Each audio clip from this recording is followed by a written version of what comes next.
안녕하십니까, 이진우입니다. 도시를 다니다 보면 어떤 곳에는 아파트만 몰려있고 또 어떤 곳에는 사무실 건물들만 모여있고 그렇게 좀 섞여있지 않고 따로따로 있다는 걸 느끼시죠? 이게 용도지역제라는 제도 규제 때문인데요. 이게 처음에는 도시계획을 좀 더 효율적으로 해야 한다는 취지로 만들어진 것인데 요즘엔 또 여기에 대한 반발이 좀 있는 모양입니다. 여기에 아파트 있으면 왜 안 되냐, 저쪽에는 사무실 하나 있으면 출근하기 좋지 않느냐라고 하는 것인데, 서울시가 그래서 용도 변경제 개편을 좀 해보겠다는 의견을 공식화하고 있습니다. 오늘은 용도지역제 개편 어떤 것이고 왜 필요한지, 또 어떤 고민이 남아있는지 좀 들어보겠습니다. 세계 곳곳에서 산불, 홍수, 폭설, 폭염 이런 기후변화 때문에 자연재해가 빈번하게 발생하고 있는데요. 이 때문에 우크라이나 전쟁, 코로나 이런 것들이 다 끝나도 글로벌 공급난은 풀리기 어려울 거라는 우려 섞인 전망이 나오고 있습니다. 오늘 글로벌 리포트 시간에는 이 소식을 비롯해서 나라 밖 다양한 경제 소식들 모아서 들어보겠습니다. 손에 잡히는 경제 플러스 광고 듣고 시작합니다. 용도지역제라고 하는 규제가 있습니다. 그러니까 이 땅에는 이런 건물들만 지어야 한다는 규제인데요. 그러다 보니까 그 땅에 지을 수 있는 건물의 건폐율, 용적률, 높이, 층수 이런 게 다 이미 결정이 되어 있고, 그래서 이게 땅값, 부동산 가격에 큰 영향을 미치기도 합니다. 서울시가 이런 규제를 좀 바꿔보겠다고 해서 시장에 큰 관심이 있는데, 오늘은 이 서울시의 취지와 계획을 좀 들어보려고 서울연구원의 김인회 선임연구위원 모셨습니다. 어서 오십시오. 네, 안녕하세요. 네. 그 땅의 용도가 따로 정해져 있죠. 네, 그렇습니다. 예. 이 용도 지역제라고 하는 건데 뭐 간단하게 듣기는 했습니다만 네. 구체적으로 어떤 겁니까? 1900년대 2차 산업 19세기, 18세기 때 2차 산업혁명 나면서 사람들이 도시로 모이고 공장이 생기고 네. 주택이 필요하고 이러다 보니까 너무 혼란스러웠어요. 그래서 이제 1900년대 초에 좀 용도 지역을 좀 용도를 계획적으로 하자. 네. 주거지역, 산업지역은 외곽에, 우리 서울로 보면 영등포 네. 그 정도 되겠죠. 그리고 도심은 이제 사람들이 많이 모이는 행정이나 업무, 그래서 도심. 네. 그리고 이제 사실 많은 필요한 부분들이 주거지역이니까 네. 동대문, 서대문 이렇게 해서 주거지역, 용도지역을 좀 경제적 효율적으로 네. 또 중복되지 않게 그렇게 관리하자는 취지로 뭐 서구나 우리 서울 같이 뭐 20세기 초반에 지어서 지금까지 운영하고 있습니다. 주택은 주택끼리 모여 있고, 그렇죠. 공장은 공장끼리 모여 있고, 네. 또 일하는 곳은 일하는 곳끼리 있고, 예. 일하는 곳은 가운데, 주택은 네. 좀 외곽에 이렇게. 뭐 합리적인 발상이고 규제인 것 같은데, 물론 그건 왜 그럼 사무실은 도심에 놓느냐라고 하면 그거는 다들 출퇴근해야 되니까 맞습니다. 예. 가운데쯤 있어야 공평하지. 예. 그런 개념이었겠죠. 예. 그러면 이거를 바꾸겠다는 건데 구체적으로 어떻게 좀 바꾸시겠습니까? 이게 우리 서울은 1934년도에 이게 도입이 됐어요. 네. 이제 그 당시 한 100년 전이잖아요. 세상이 엄청나게 그 사이에 바뀌었잖아요. 70년대 고도 성장, 네. 80년대 올림픽을 통해서 이제 조금 선진 도시로, 2000년대 월드컵을 통해서 문화적인 소양까지, 그리고 최근 팬데믹을 통해서는 이제는 새로운 유형들의 삶의 스타일이 바뀌고 있는데, 네. 여전히 우리는 100년 전의 용도적 체계를 여전히 꾸준히 갖고 있어요. 조금 변화는 하고 있지만. 네. 그러니까 지금은 4차 산업혁명 시대인데 여전히 2차 산업혁명 때 나왔던 계획 체계 갖고 있으니까 지금 시장에서 많은 불편들을 제시하고 있는데, 예를 들면 어떤 게 제일 불편하다. 예를 들면 어떤 게 있을까요? 예를 들어서요. 그러니까 이제 뭐 예를 들어서 이건 뭐 주거 지역 같은 경우가 네. 사실은 지금 시대에 있어서는 고밀의 수요를 요구하는 거는 주거하고 업무거든요. 그러니까 그렇죠. 멀리 주거하고, 떨어져서 살기 싫고, 예, 좀 고밀로 모여서 높이 그렇죠. 지어서 예. 답답하더라도 좀 그렇죠. 가까이서 살자. 예. 가까이서 일하자. 예. 그게 이제 최근 들어서의 그 트렌드인데, 이 과거에 처음 만들다 보니까 주거 지역은 좀 중저층에 좀 쾌적한 공간. 아, 높이 못 짓게. 높이 못 짓게, 예. 뭐 용적률도 한 뭐 100%, 150%, 200%. 예. 이제 상업지역, 업무지역은 좀 고밀로 짓고 이렇게 주거지역, 용도지역별로 밀도를 차등화를 뒀습니다. 네. 그게 이제 초반에는 맞았는데 이미 벌써 20세기, 21세기 들어오면서 이제 완전히 패턴이 바뀌고 고밀 주거에 대한, 그래서 사실은 이게 우리가 알고 있는 타워팰리스, 네. 이게 사실 주거지역이거든요. 주상복합이지만. 거긴 근데 굉장히 높은데요. 그렇죠. 예. 그러니까 이게 주거지역에서 못 지니까 용도지역을 상업적으로 바꿔서 상업지역에서 고밀이 되니까 800%, 900%까지. 예, 용적률을. 그렇죠. 예. 그래서 이제 그런 조금 이제 변칙적인 수단들이 21세기 2000년대 초반에 많이 나왔죠. 그 말은 뭐냐 하면 네. 시장의 수요는 저 외곽의 아파트 단지뿐 아니고 도심에서도 고밀의 주거 수요를 원한다. 옆에가 사무실이라도 여기 이 건물은 우리 집이라도 괜찮다. 그렇죠. 예. 뭐 예를 들어서 이제 그런 수요들이 이제 뭐 있고 네. 또 한편으로는 지금 우리가 녹지 지역 아직 말씀 안 드렸지만 녹지 지역은 사실은 우리 쾌적한 생활 환경, 자연 환경을 요구하는 건데 예. 여기에 공장이나 쓰레기 처리장 이런 게 막 그냥 무분별하게 들어와서 이런 것들도 좀 정리를 해야 되는데 이게 막 무분별하게 들어오고 네. 또 우리 중공업 지역이라고 하면 영등포, 구로 이게 사실 예전에는 산업단지가 있고 공해가 있기 때문에 그래서 공업 지역으로. 그렇죠. 예. 공장으로 해서 외곽하고 좀 떨어뜨려 놨는데 지금의 산업은 무공해 산업이잖아요. 사실 그 오피스, 뭐 네. 지식산업단지라든지. 그래서 이런 것들이 들어오면서 주거가 같이 들어오는데 중공업 지역이라고 해서 주거는 좀 불편하지 않을까 뭐 이런 고민이 있는 거예요. 그래서 근데 거기에는 그럼 아직 집을 못 짓게 만들어 놨습니까? 그래도 집은 질 수 있죠. 계속 예. 짓고 있는데 이제 집을 짓는데 좀 제한을 주거나 좀 그래도 여기는 저 중공업지이니까 산업 기간을 좀 보호해야 된다. 뭐 이런 아직은 좀 입장들이 서로 네. 왔다 갔다 해서 그러니까 용도 지역 체계 자체가 이미 세상이 변한 시대를 못 따라가고 있다. 아하. 그래서 이 부분들은 크게 바뀌어야 된다는 게 한 20년 전부터 나온 얘기인데요. 최근에 이제 디지털 전환, 그다음에 팬데믹 이후에 지금 말씀하신 대로 내가 살고 있는 곳에서 일도 하고 여가도 즐기고 같이 있으면 좋겠다. 네. 좀 융복합적인 공간.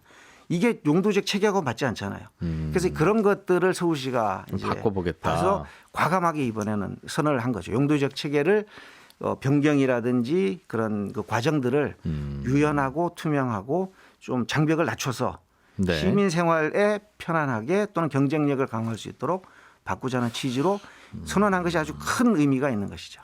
지금도 바꾸려면 바꿀 수는 있죠. 그렇죠. 매번 뭐 딱 그걸 지키지 않아도 맞습니다. 지킬 수는 없으니까 타워 팰리스라는 건물 예를 들어 주신 대로. 사실은 용도 지역 변경이라는 게 그러니까 주거 지역 내에서도 일종 작은 뭐 저밀에서 단독주택에서 아파트 짓는 거. 네. 요것들은 뭐 정비 계획이나 재건축 재개발 사업을 통해서 가능하죠. 뭐 가능하고 그다음에 이제 2종에서 3종 고층 요것들은 이제 하면서 공공이 계획을 수립하고 용적률 상향에 따른 개발이 계획 이득은 또 예. 일부는 환수하면서 네. 그런 가이드라인이 있으니까 그 안에서 이제 충분히 가능한데 지금 여기서 말씀하시는 것들은 용도 지역 간 변경. 제일 그 시장에서 관심 있는 게 주거 지역에서 상업 지역으로. 이렇게 되면 이건 밀도가 한 200, 300에서 800으로 올라가는 거니까. 지금은 바뀌더라도 200에서 300이 되거나 뭐 150에서 200이 주거 지역 되거나 내에서 바뀌는 것들은 그런 정비 계획이나 이런 걸 통해서 이제 할 수 되는데 있는데 예. 주거 지역에서 상업적으로 변경하는 것은 예. 가능은 한데 공공에서 되게 좀 이렇게 제한적으로 보수적으로 합니다. 왜냐하면 토지가가 상승하고 특혜 의혹이 있고 아무데나 고밀 개발해서 기반 시설에 대한 부담을 줄 수도 있고 하니까. 그래서 공공은 어떤 식으로 하냐면 예. 중심지 체계, 도심, 광역 중심 이렇게 중심지가 있고 기반 시설이 있고 예. 이런 지역들은 그 주변에 주거 지역이 있더라도 여기는 일자리를 위해서 공익을 위해서 필요하면 예. 용도 지역을 바꿔주는 것들을 지금까지 운영해 왔고 네. 함부로 할 수 없으니 상위 계획인 기본 계획이라든지 관련 계획에서 여기는 장기적으로 일자리 중심 하면 고밀 개발이 되니까 네. 주거 지역도 상업적으로 바꿀 수 있게 돼 있습니다. 그래서 그렇게 돼서 이제 타워 팰리스라든지 목동의 하이페리온 또 보라매 공원 옆에 있는 이런 높은 고층 주상복합 예, 요게 주택들. 이제 예, 근데 공공에서 사실은 수요는 고밀 주거가 많아서 네. 주거가 100% 들어와야 되는데 상업적인 주거라는 말이 좀 어색하잖아요. 상업은 공업, 상업, 업무 뭐 이런 판매 이런 게 들어와야 되는데 그래서 온리 아파트는 안 되고 안 돼서 그래서 이름을 주상복합을 하는 주상복합으로 해서 비주거를 예를 들어서 1, 2층에 예. 한 뭐 전체 면적이 한 10% 20%는 비주거로 넣고 예. 나머지는 이제 주거로 하자. 아. 그렇게 조금 변칙적으로 운영이 돼 왔고 예. 그게 2000년대 초반에는 되게 쉽지 않았어요. 그런 변경. 왜냐하면 여전히 전문가나 행정에서는 도심은 일자리 중심인데 주거가 들어오면 안 된다. 네. 근데 그 패턴들이 많이 바뀌었죠. 지난 10년간. 그래서 서울시도 도심의 고밀 주거가 되는 것들을 과거보다는 많이 완화해서 지금 많이 주상복합이라든지 예. 오피스들이 들어오고 있습니다. 그런데 요 완화되는 것들을 중심지뿐 아니고 서울에 한 350개 역세권이 있어요. 이런 데까지도 좀 확대해서 네. 기반 시설도 좋고 그다음에 일자리도 좀 충분히 있고 시민들도 생활에 편리하면 네. 과하지 않은 정도의 용도적 변경을 예전에는 중심지 몇 곳만 했는데 가능했는데 요거를 역세권이라든지 좀 기반실이 있는 서울시 전역으로 풀어보자. 확대해서 대상을 확대해주고 그다음에 변경하는 절차도 투명하게 조금 더 유연하게 해주자. 네. 이런 것이죠. 그러니까 이게 뭐 사실은 뭐 말로는 뭐 똑같은 거 아니야라고 할 수 있지만 지금까지도 돼왔던 것 같은데 싶은데 그건 어마어마하게 아니군요. 큰 시의 결정인 거죠. 그러니까 그럼 이 영향으로 과거에는 이른바 사무실 빌딩 그런 거 들어갈 만한 자리에도 이제는 나 홀로 아파트도 들어오고 그럴 가능성이 매우 높아졌다. 그렇죠. 과거에도 안 한 건 아니지만 그때 정말 필요한 것 같을 때만 막 빙빙 돌아서 했는데 네, 맞습니다. 예.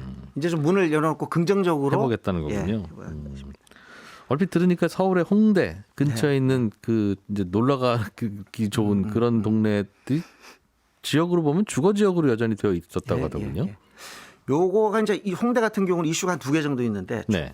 아마 한 10년 전쯤일 거예요. 홍대가 이제 클럽 문화가 90년대 오면서 대한민국이 진짜 그 새로운 네. 그 젊음의 문화를 이제 도약을 했는데 이게 이제 도시 계획적으로 보면 용도 지역으로 보면 주거 지역이에요. 2종 주거 지역, 1종 주거 지역이라서 지가가 싸서 클럽이 이제 지하나 이런 데 들어가서 주택가였는데 원래는 주택가. 그래서 그거를 살짝 뭐 개조해서 이제 식당으로 하고 하다가 클럽을 하고 연주를 하다 보니까 너무 아주 핫해서 이제 성공은 했는데 이게 이제 계획적으로 보면 여기가 허용이 안 되는 용도들이 있습니다. 네. 주거 지역에서 대부분 허용이 되는데 클럽이나 뭐 숙박시설 이런 것들 허용이 안 되는데 주거 지역이니까. 그 주거 지역이니까. 그런데 여기에 이제 그런 것들이 들어오면서 이거를 바꿔달라. 변칙적으로 운영하지 말고 많이 나와서 그래서 이제 많은 분들은 상업적으로 바꿔주면 상업 지역에서는 이 허용이 되니까. 네. 그러니까 만약에 여기를 상업적으로 바꿔준다. 예. 그러면 토지주 입장에서는 굉장히 좋은 일이죠. 그렇죠. 그러면 클럽이 없어지겠죠.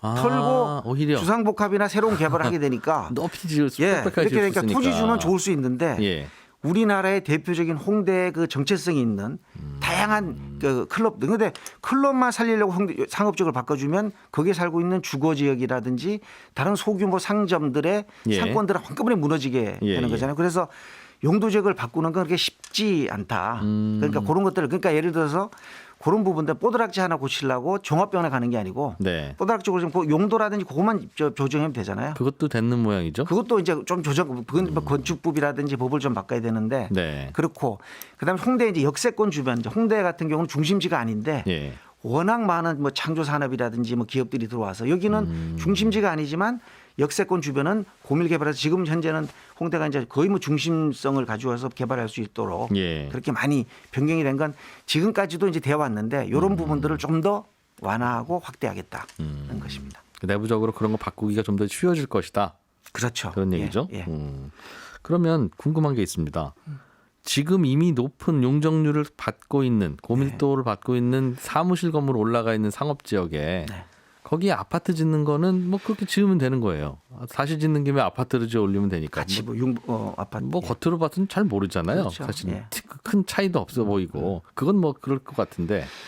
그럼 이제 반대로 주택가지만 지금은 주택가로 되어 있지만 예전에는 주택이었지만 이제는 상업용 건물이 들어와도 좋겠다 하는 부분도 있을 거 아니겠습니까? 그렇죠. 홍대 같은 경우가 이제 좀 전에 설명해 주신 그런 곳은 홍대야 클럽을 운영해야 되니까 여기에 빌딩 못 올라가게 막았습니다. 하지만 그렇지 않은 주택가도 이제는 이른바 상업용 빌딩이 들어와도 되게 되면 말씀하신 그 토지주들이 갑자기 좋아지는 문제. 저기는 갑자기 용적률이 300% 제한이었다가 1000%로 바뀌었으면 와, 돈 많이 벌었겠다. 이런 곳이 막 생길 텐데 그런 것은 어떻게 좀 그 환수를 한다든가 잡음이 없게 만들겠습니까? 두 가지가 있는데 우선은 지금 서울시에서 발표한 내용 중에 제일 큰 그 용도지역제도 바꾸지만 아까 처음에 말씀하셨듯이 내가 있는 동네에서 일하고 먹고 놀고 하면 좋겠다. 이 융복합. 그래서 서울은 지금까지 서울 하나의 공간으로 다뤘는데 이제 역세권이 한 300개 있고 생활권이 한 101개 있어요. 그래서 100개 정도 역세권을 포함한 생활권을 작은 도시로 만들어서 요 내에서 그냥 모든 생활을 굳이 이동하지 않아도 안전하게. 그렇게 되면 용도 지역을 바꿀 수밖에 없잖아요. 지금 말씀하신 대로. 그래서 홍대 같은 경우는 업무와 좀 뭐 여가 문화가 좀 강한데 동부권은 좀 주거가 있지만 일자리나 뭐 여가 문화 들어오게 그렇게 해서 하는데 요거를 그냥 무조건 다 바꾸는 게 아니고 그 생활권을 보면 역세권이나 기반시설이 들어가 있는 좀 중심지가 있습니다. 상업적이나 준주거나 이런 그런 데를 중심해서 고인은 고밀복합을 하고 네. 그다음에 옆에 있는 주거 지역들은 저층에 노후되고 낙후된 곳은 요걸 한 4, 5층이나 용도지역을 2배, 3배 올려서 용적률을 올려서 예. 정비 사업을 하게 하면서 거기에 주거뿐 아니고 다양한 문화 생활 리소스도 넣어주고 그다음에 그러니까요. 여기에 도로라든지 녹지라든지 문화시설도 같이 연결해서 넣어줘서 하나의 좀 여기 걸어서 한 30분 내에 움직일 수 있는 그런 생활권을 만드는 계획인데 이게 어디나 다 해주는 것처럼 이제 말은 그렇게 할 수 있지만 상업적으로 변경은 기반 시설이 있고 그다음에 좀 그 고밀 집적이 필요한 곳이니까 다행히 서울에 한 350개 역세권을 중심으로 해서 그런 것들은 고밀 개발은 그런 데를 중심으로 하고 주거 지역은 지금보다 조금 더 용적률을 완화해서 좋은 그 주거 양질의 주택이 공급될 수 있도록 만들어주고 하는 요 컨셉이 이제 하나고요. 그다음에 이제 개발이익 부분인데 네. 이게 용적률을 뭐 2배, 3배 바꿔주고 그렇게 하다 보면 방금 설명하신 대로 하다 보면 그렇죠. 갑자기 용적률이 올라가는 주택가가 많아질 것이다. 많죠. 예, 예. 그런 주택에서 주택으로 바꾸는 용적률은 지금도 정비계획 재건축할 때 공공기회를 통해서 공공임대주택이든지 공원 녹지든지 공유 그 개발 이익의 일부를 환원하는 그 제도가 있습니다. 이른바 공공재개발이라고 하는 걸 선택하시면 좀 높게 빽빽하게도 짓게 해드리겠습니다인데 그렇죠. 공공재개발 아니 민간 재개발 하더라도 이게 공공 그 정비 사업이면 네. 그런 공공기회를 줄 수 있는 거가 지금은 있는데 사실 지금 중요한 건 상업적으로 바꿀 때 이건 두세 배가 올라가잖아요. 그렇습니다. 예. 이럴 때도 지금 그 서울시는 사전 협상제라고 해서 이게 기존에 있는 기준도 있고 투명한 제도로 이만큼 올라갔으니까 이 중에 이만큼은 개발 이익을 돈으로 내든지 아니면 물건으로 내든지 토지도 내든지. 네. 그래서 그런 부분들을 좀 더 투명하게 확대하는 장치를 만들어 주면 환수를 하도록. 예, 환수. 그리고 예를 들어서 삼성 네. 있잖아요. 예. 그 강남이 이제 도심으로 이번에 이제 지정이 됐고 그 한전 부지가 주거 지역이었어요. 예. 이게 이제 나가면서 상업적으로 바꾸게 되면서 네. 이게 이제 현대 GBC 4억으로 졌잖아요. 그렇죠. 개발 이익을 1조를 네. 냈습니다. 이제 이런 거죠. 그러니까 용적률 상향에 따른 계획 이득을 네. 투명하게 사전 협상을 통해서 내고 요거를 공공기회를 통해서 환수하게 되는 그런 제도를 활성화하게 되면 개발 이익 자체는 큰 문제가 없는데 이제 단지 문제는 네. 과정상에 있어서 이것들이 뭐 좀 뭐 불합리하게 되거나 이런 문제는 계획적으로 해결하는 게 아니고 이건 뭐 세금이라든지 또는 다른 법적인 조치가 있겠죠. 예. 그렇긴 한데 네. 김인희 연구위원님 두 가지만 여쭤볼게요. 네. 지금도 그 역세권 근처에 용적률 제한이 한 200 정도로 되어 있던 곳을 300으로 올려주는 건 어느 날 갑자기 그냥 올려주잖아요. 그리고 나서 개발 이익이 환수되지도 않지 않습니까? 그런 일이 300에서 이제 800으로 바뀔 때도 그냥 그렇게 되지 않을까? 그걸 어떻게 일일이 다 예를 들면 한전 같은 경우에 현대차가 들어오니까 현대차 잠깐 일로 오세요. 이거 그냥 내세요. 뭐 이러면 이건 이제 1대1 협상이기도 하고 그러니까 내기도 하고 뭐 하는데 그 주변에 있는 다른 땅들은 일일이 건물주 오라고 할 수도 없고 그냥 올려주는 거지 그걸 어떻게 회수하겠느냐 그런 생각이 드는데요. 자, 예를 들어서 네. 이 지역이 상업 지역이면 제가 토지 주는데 200%까지 있는데 한 600%까지 져요. 네. 상업 지역 내에서 지는 건 제가 지면 되니까 네. 그걸 갖고 내가 뭐 토지 샀으니까 그렇죠. 문제 없죠. 예. 근데 이제 주거 지역에서 상업 지역으로 바꾸면 그만큼 들자니까 이건 현대는 예를 들는 거고 네. 용도 지역 간 변경, 네. 주거 지역의 상업 지역의 변경은 생각보다 많지 않고 그 절차는 네. 위원회를 거칩니다. 그러나 그런 걸 앞으로 늘리겠다는 게 방침인이 늘어날 거 아니냐는 건데 그렇죠. 예. 그럴 경우에 그냥 땅을 갖고 있었다는 이유로 갑자기 땅값이 올라가는 케이스를 어떻게 일일이 환수하느냐는 겁니다. 그러니까 즉 바꿔놨는데 예. 그럼 바꾸지 마세요. 저는 그냥 땅 그 환수하기도 싫고 바꾸기 싫습니다 한다고 예. 안 바꿀 수 없잖아요. 아니죠. 이제 그러니까 예를 들어서 우리가 이제 요 계획을 할 때 요 네. 땅은 그 상업적으로 바꿀 수 있는 가능성이 있어. 열어놓고 있죠. 네. 그러면 이제 그 토지주가 네. 그냥 그대로 자기가 해도 되고 그럼 바꾸기 위해서 계획안을 올리면 그때 용도적 변경을 조건으로 계획이들을 다 환수를 하니까 이게 그냥 민간이 개발해서 되는 게 아니고 용도 지역 간 변경은 계획 심의를 거쳐야 되니까 용적률 진짜 높여서 그렇게 조금 높이 짓겠습니다 하고 건축 들어올 허가가 때, 들어오면 예. 그때 얼마를 내시겠습니까? 그렇죠. 아니면 허가를 안 해드릴까요? 이제 그걸 한다는 거죠. 그리고 이제 그 전에 가이드라인이 있습니다. 용도 지역 여기서 올라갈 때는 이만큼의 뭐 그건 이제 계획 이득과 개발 이득의 차이인데 계획 이득은 개발하지 않고 용도 지역만 바꿀 땐 계획 이득인데 보통 이제 개발 이익이죠. 예. 개발할 때 생기는 그 환수 가이드라인이 있으니까 그거를 확대하게 되면 그 부분은 뭐 갈수 있을까 걱정하지 않으셔도 될 것 같다. 예. 알겠습니다. 여기까지 들어야 되겠네요. 서울연구원의 김인희 선임연구위원이었습니다. 오늘 설명 고맙습니다. 잘 들었습니다. 네, 감사합니다. 네, 저는 잠시 후에 2부로 돌아오겠습니다. 놓치기 쉬운 나라 밖 경제 소식들을 알뜰하게 모아서 살펴보는 시간, 글로벌 리포트 시간입니다. 해담경제연구소 어예진 소장님 어서 오세요. 네, 안녕하세요. 이번 주에도 우크라이나 전쟁 뭐 네. 이런 게 꽤 큰 이슈였나 봐요. 공급망 마비 뭐 네. 이런 얘기도 있는 것 같은데 공급망이 마비돼서 물가가 계속 오르고 있다. 이건 뭐 계속 한 2년째 이제 우리가 고민하는 문제네요. 네, 맞습니다. 그런데 이게 전쟁 끝나고 코로나도 다 사라져도 공급망은 계속 마비될 거예요. 네. 예, 긴장 풀지 마세요 하는 분석이 나왔다죠. 네, 맞습니다. 이게 공급망을 더 마비시킬 수 있는 게 있다. 그런데 그건 바로 기후변화다. 이런 얘기가 있습니다. 팬데믹이 일시적인 문제였다면 기후변화는 이제 장기적인 어떤 최악의 재앙이라는 학자들과 전문가들의 의견이 있었거든요.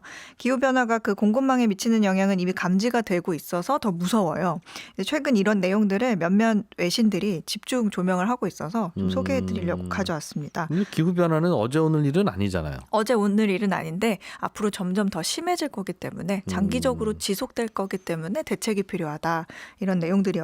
네. 전문가들이 지적하는 내용을 보면 기후변화라는 거는 아주 오랫동안 지속되면서 느리게 진행되는 위기이기 때문에 근본적으로 변화가 필요하다. 특히 그 모든 해안 지역에 있는 커뮤니티, 해안 지역의 교통망들은 기후변화로 인한 위험에 직면할 가능성이 더 높다. 왜요? 해안의 날씨 변화하고 해안이랑 무슨 관계가 있죠? 이 해수면 상승이 문제예요.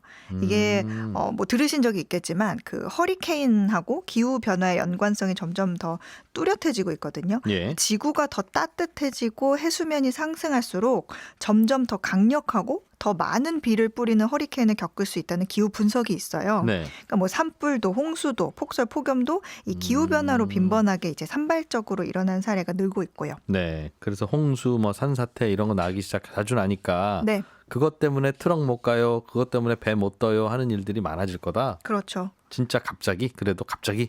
그렇죠. 그리고 이게 어떤 한 지역에서 발생하는 재해여도 예. 결국에는 그 안에서만 운송이 마비되는 게 아니라 그게 다른 곳으로 운반이 돼야 되잖아요. 그렇죠. 그거야 뭐 글로벌 경제 시대니까. 네, 그러니까 빈번한 혼란이 될 거다. 그럴 것이다. 네, 그래서 더 좀 확 이해가 잘 뭐 되도록 사례들이 좀 있어요? 네, 걱정할 있습니다. 만한? 예. 우리가 뭐 겪고 있는 아니면 겪었던 사례들을 좀 말씀드려 보면 지금 남아프리카 공화국에서는 5개월치 비가 하루에 쏟아졌어요. 하루에 다.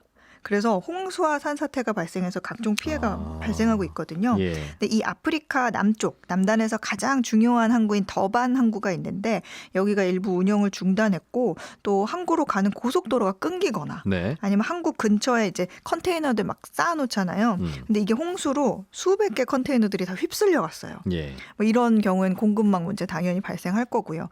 작년 2월에 그 왜 1년 내내 눈 보기 힘든 겨울에도 그렇게 춥지 않은 텍사스에서 갑자기 폭설 한파 있었던 거 기억하시죠? 예. 근데 여기가 생전 겪어보지 못한 그 눈 폭풍에 곳곳에서 정전 사태 있었잖아요. 네. 근데 하필 반도체 공장이 거기에 있다 보니까 몇 달간 이제 공장이 멈춰서 반도체 쇼티지 발생했었고요. 또 폭설이 핵심 철로 3개를 완전히 마비시키면서 다른 지역으로의 운송망도 마비가 됐었습니다. 또 약간 다른 거를 얘기해 보면 유럽의 중북부 지역에 오랜 가뭄이 지속된 적이 있어요. 네. 근데 이 지역을 흐르는 핵심 해상 운송 라인인 그 라인강이 있거든요. 근데 이 라인강 수위가 낮아졌었어요. 이래서 맞아 화학물질 배달이 안 돼서 네. 공장이 또 섰다고 그랬었죠. 네. 예. 근데 이 강이 스위스와 독일, 네덜란드를 경유하는 곳인데 그러니까 수위가 낮아지니까 화물선들이 좌초될 위험이 있으니까 평상시에 화물선 지나가는 거의 절반으로 그러니까 저 화물선 수용량의 네. 절반 이하로만 짐을 싣게 한 거예요. 그러면 이제 운송량이 감소가 되겠죠. 배송도 이런 것들이 늦어지고. 가끔 있지 뭐 이런 일도 있고 뭐 그런 정도가 아니라 네. 이제는 진짜 자주 일어날 겁니다. 기후 변화가 뭔가 크리티컬 포인트를 넘어서기 시작했어요. 그런 네. 얘기인가요? 그렇죠. 이게 뭐 허리케인 아이다도 그랬었고, 그러니까 비단 여러 가지 문제로 발생하고 있다는 거예요. 해안, 그다음에 트럭 문제도 있었고, 뭐. 네. 근데 이게 꼭 화물 운송 지연 문제만 나오지는 않죠. 이걸로 인한 뭐 식량난 이런 것도 발생할 수가 있거든요. 식량 옮기는데도 문제가 생길 것이다.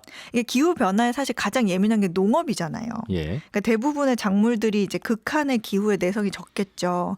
토네이도 같은 그런 단기적인 재앙, 뭐 홍수 이런 거는 뭐 1년 생산량에 거의 뭐 전멸하다시피 다 망쳐버리고, 네. 뭐 가뭄이나 고온 현상 같은 거는 그 매년 적지 않은 비중의 곡물 수확량을 감소하는 어떤 장기적인 데미지를 주는데 결국에는 이게 줄어들면 공급난으로 이어진다.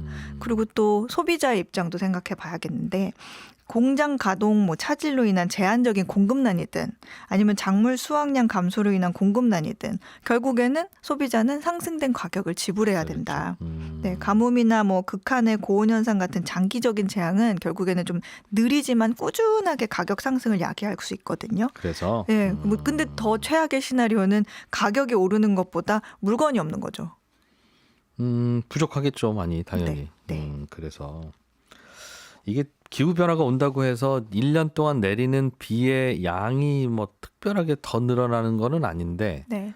문제는 한 곳에 많이 갑자기 내리는 케이스가 많대요. 그러다 보면 여기다 다 쏟아부었으니까 이제 또 몇 달 또 비 안 오겠죠 또. 그러다 네. 보면 가뭄이 심해지고 맞아요.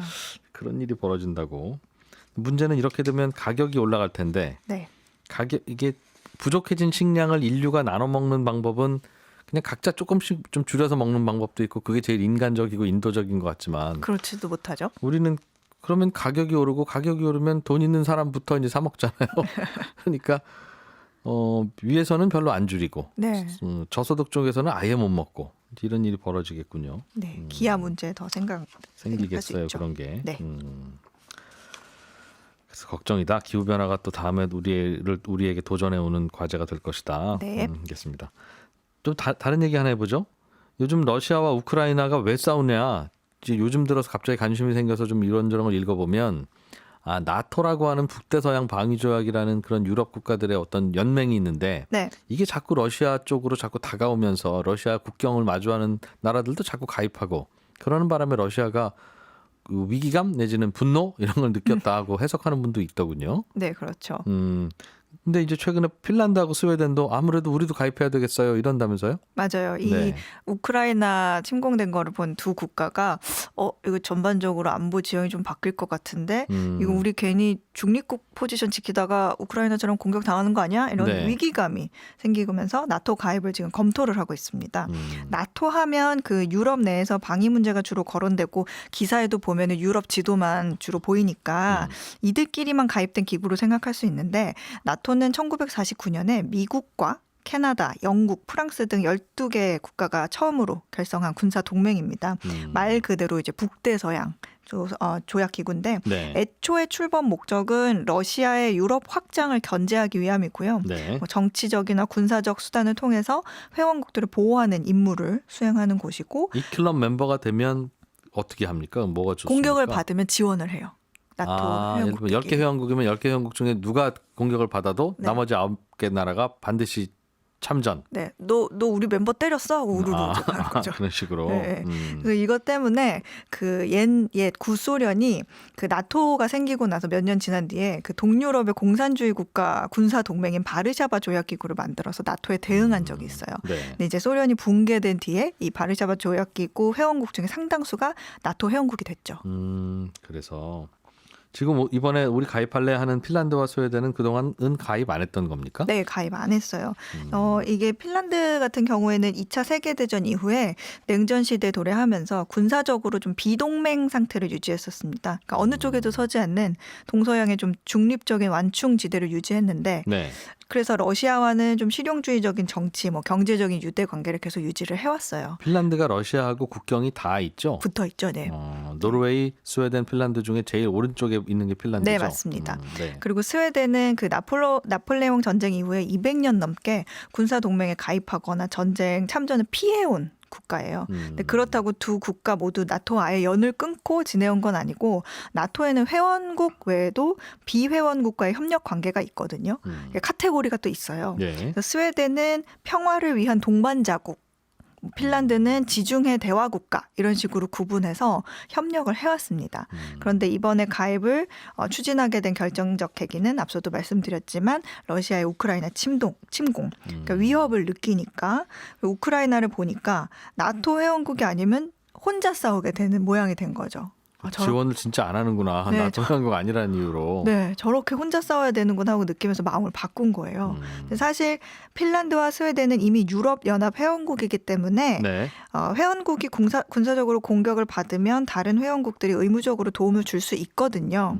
그런데 그거는 유럽 국가들, 유럽연합 회원국들 사이에서만이고 네. 나토에 가입을 하면 결정적으로 나토 회원국인 미국의 군사적 지원을 받을 수 있게 되는 게 가장 큰 메리트예요. 네. 2000년대 초반에 여론조사를 이 두 국가에서 하면 나토 가입 반대 여론이 더 많았던 나라들이거든요. 괜히 분란 일으키지 말자. 네. 또 러시아가 또 자꾸 시비 걸고 뭐라 그러면 또 괜히 더 복잡해진다. 네, 그랬겠죠. 그런데 이번 여론조사에서는 국민적인 지지가 거의 2배로 높아져가지고 두 나라 모두 과반 이상이 나토 가입에 찬성을 했습니다. 네. 나토 입장에서는 이분들이 회원으로 가입한다고 하면 여기서 이분들은 핀란드와 스웨덴. 네, 나토는 좋아해요? 그 나토라고 하는 게 이게 그 무슨 이제 조약이니까 그룹일 텐데. 네. 얼른 들어와 웰컴 그런 분위기입니까? 좀 긍정적인 입장을 보이고 있는 게 서로가 얻을 게 있기 때문이에요. 핀란드 같은 경우는 잠깐 말씀 주셨지만 러시아와 국경을 접하고 있잖아요. 네. 그러니까 핀란드가 나토 회원국이 되면 나토 회원국들이 그 접하고 있는 그 러시아 국경 부분이 크게 늘어납니다. 예. 지금까지 그 핀란드가 100년 넘게 러시아와 접한 국경을 지키면서 이 축적된 러시아 군사 정보가 아주 풍부하거든요.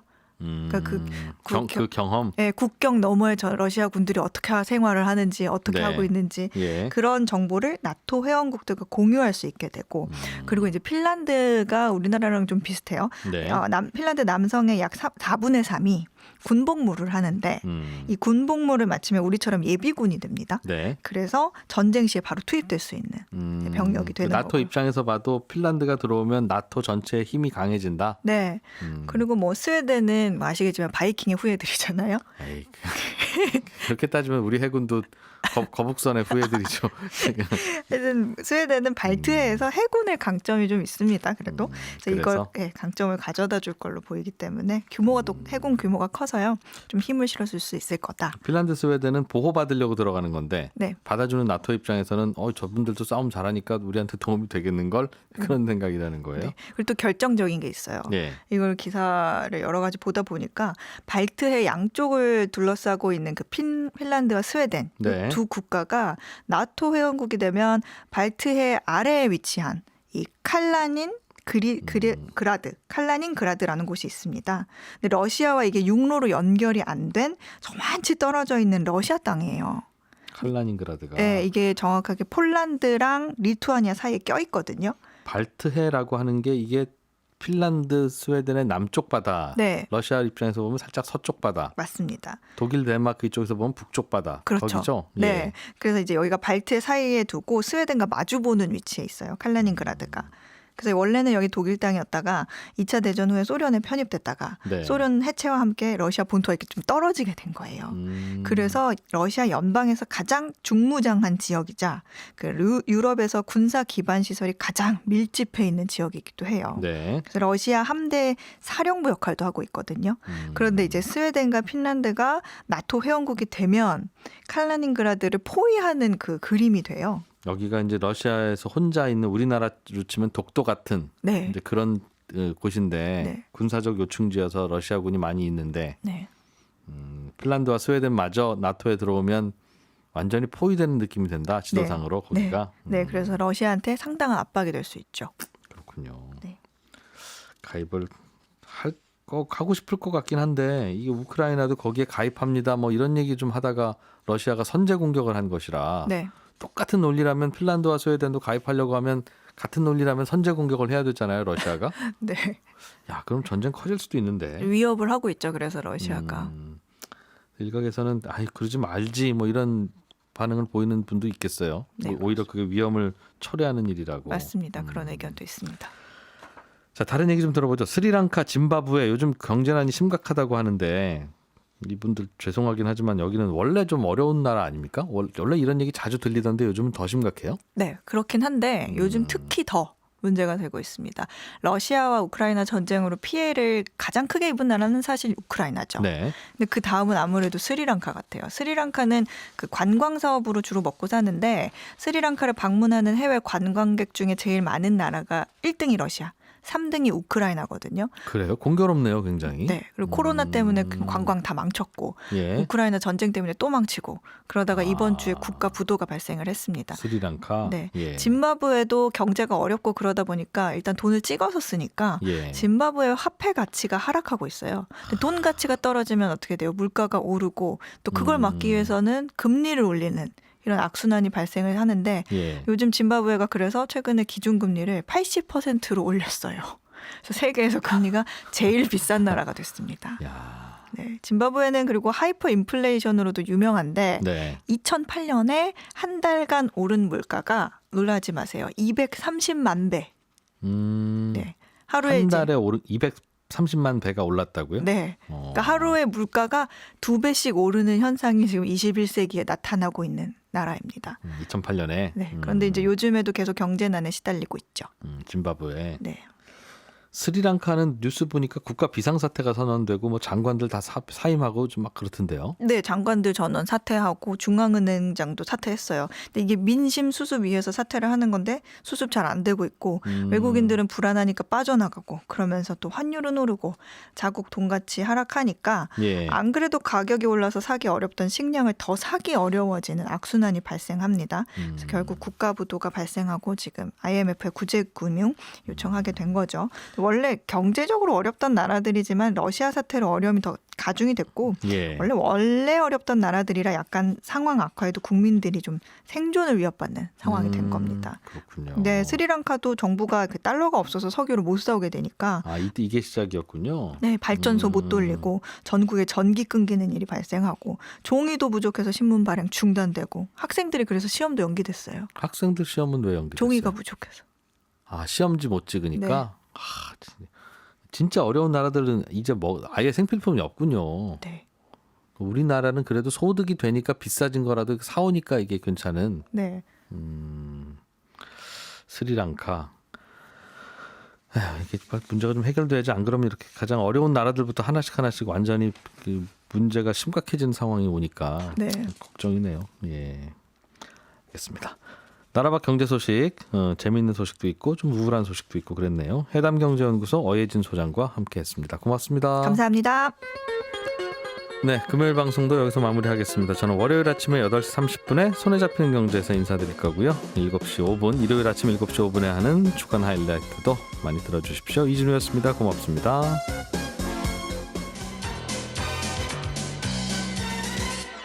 더 깊고 더 재미있는 경제 이야기. 이진우의 손에 잡히는 경제 플러스.